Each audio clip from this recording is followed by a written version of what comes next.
The United States continues to be the world's largest provider of humanitarian aid and development assistance. And that's going to increase.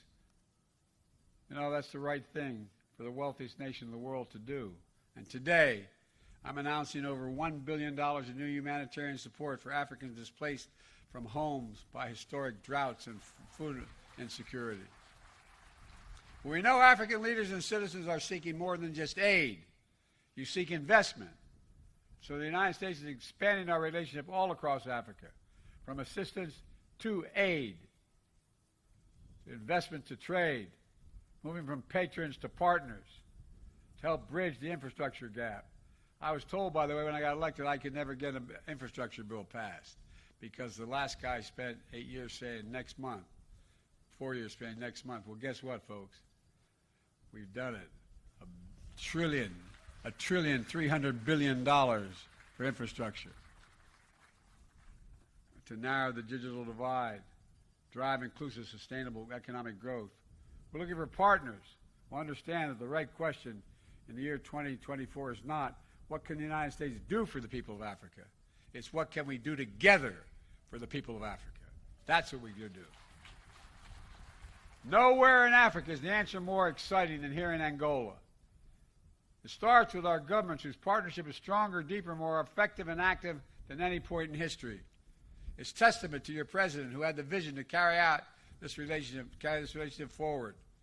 And it's a testament to Angolan citizens across the private sector and civil society who have forged strong bonds with your American counterparts.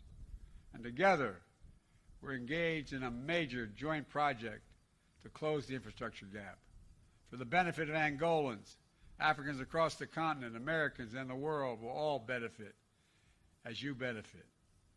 You can produce much more agriculture, for example, in states that can't. You're going to increase their longevity, and you're going to increase your impact and profit. It's called the Lobito Corridor. We're building railroad lines from Angola to the port of Lobito in Zambia and the DRC, and ultimately all the way to the Atlantic, from the Atlantic Ocean to the Indian Ocean. We'll be the first transcontinental railroad in Africa and the biggest American rail investment outside of America. And I must tell you up front, with the American press here, I'm probably the most pro-rail guy in America.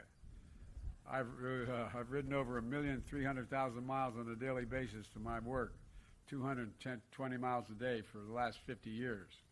Well, I didn't do it as president. I stayed in the White House a lot. But all kidding aside, folks, we can do this. We can do this. It's in our power. We'll not only generate significant employment, we'll also allow individual countries to maximize their own domestic resources for the benefit of their people and sell critical minerals that power the world's energy transformation and our fight against climate change. And to transport them at a fraction of the time and lower cost. A ship that used to take over 45 days will now take 45 hours. That's a game changer. That increases profit, that increases opportunity. The Lobito Corridor represents the right way to invest in full partnership with the country and its people. As part of this project, we'll install enough clean energy power to power hundreds of thousands of homes, expand high-speed internet across for millions of Angolans, which is as consequential today as electricity was 2 generations ago.